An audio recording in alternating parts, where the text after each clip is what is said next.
Mesdames et messieurs, bonjour. Je vous souhaite la bienvenue dans mon premier cours en ligne. Tout d'abord, je vais commencer par me présenter. Je suis Khatari Oussama, étudiant en première année de licence d'éducation spécialité enseignement secondaire en langue française à l'École supérieure de l'éducation et de la formation à l'Université Mohamed Ier. Aujourd'hui, j'ai le plaisir de vous présenter une capsule vidéo pédagogique sur un sujet essentiel dans la grammaire. Il s'agit bien des fonctions syntaxiques dans la phrase simple.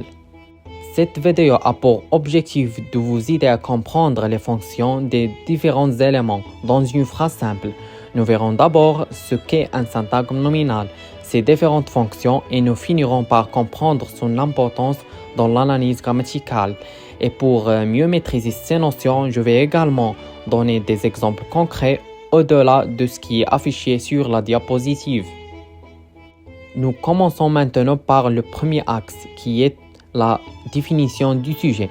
Alors, une fois parlant du syntagme nominal, nous aurons dans mon pensée la question « C'est quoi le syntagme nominal ?»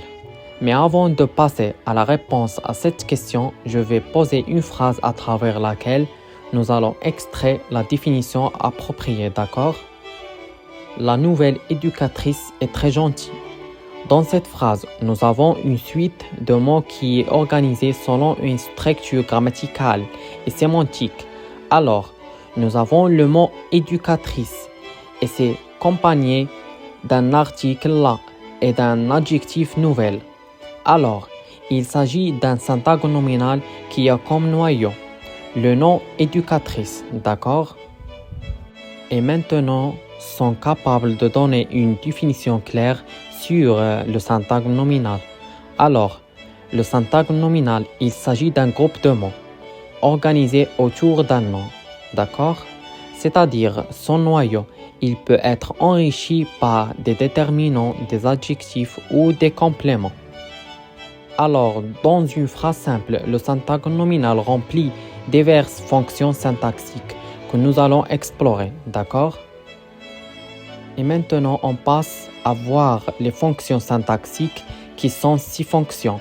En commençant par la première fonction qui est sujet du verbe. Alors, le sujet du verbe dans le syntagme nominal peut être le sujet du verbe, c'est-à-dire qu'il indique qui ou quoi fait l'action.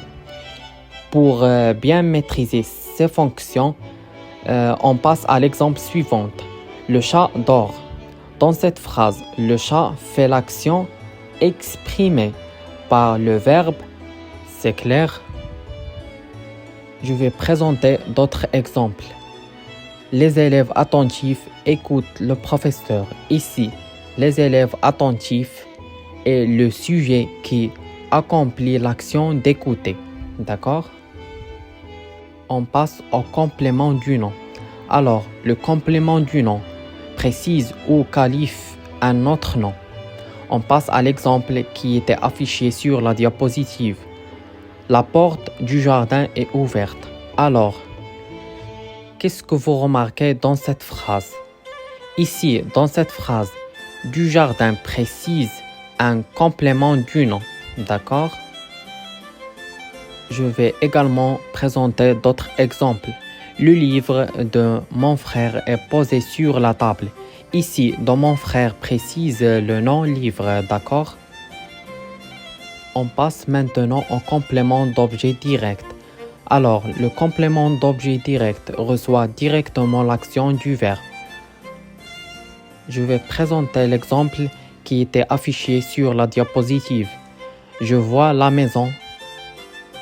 Dans cette phrase, la maison était le complément d'objet direct du verbe voir. C'est clair? Et maintenant, je vais présenter d'autres exemples.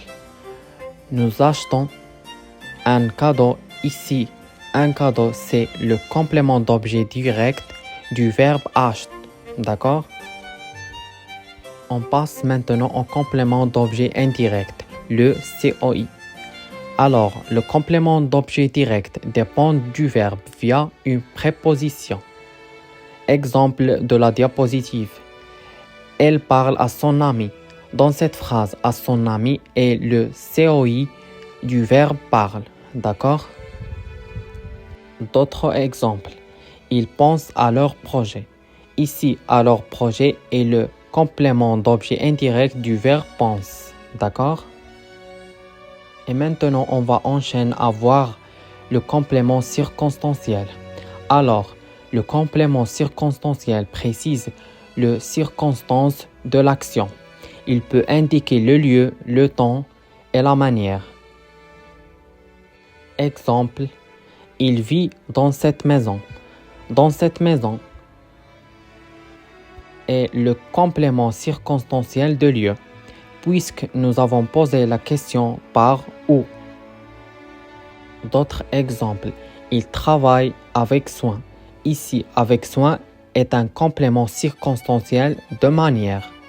C'est clair? Et maintenant, on va voir la dernière partie qui dit à l'attribut du sujet. Alors, l'attribut du sujet caractérise ou précise le sujet après un verbe d'état comme être, devenir, sembler. On passe maintenant à l'exemple que je vais présenter. Ali est le directeur. Dans cette phrase, le directeur est l'attribut du sujet Ali. D'accord? Et maintenant, on va passer à la dernière partie qui est consacrée à l'analyse des fonctions du syntagme nominal. Alors, pourquoi d'après vous, il est important d'analyser ces fonctions?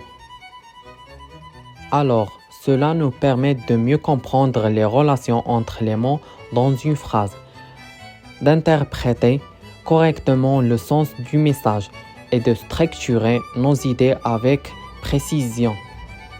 Prenons un exemple. Demain, les enfants joueront dans le jardin. Donc, les enfants et le sujet dans le jardin est un complément circonstanciel de lieu. Analyser ces fonctions clarifie la structuration grammaticale et le sens global de la phrase. C'est clair? Nous allons finir ce cours par une conclusion. Alors, pour résumer ce que nous avons déjà dit, je vous dis que le syntagme nominal remplit des fonctions clés dans la phrase simple. Il peut être sujet, complément ou attribut du sujet. Comprendre ces fonctions permet d'améliorer notre maîtrise de la grammaire et de structurer nos écrits avec plus de clarté. Et nous terminerons par une dissertation. La grammaire est une technologie de la présence qui permet de structurer les idées et d'organiser la communication. Enfin, je vous remercie toutes et tous pour l'attention que vous avez portée à ce cours. J'espère que cette leçon vous a aidé à mieux comprendre les fonctions syntaxiques du syntagme nominal. Jusqu'à là, je vous dis bon courage et à bientôt.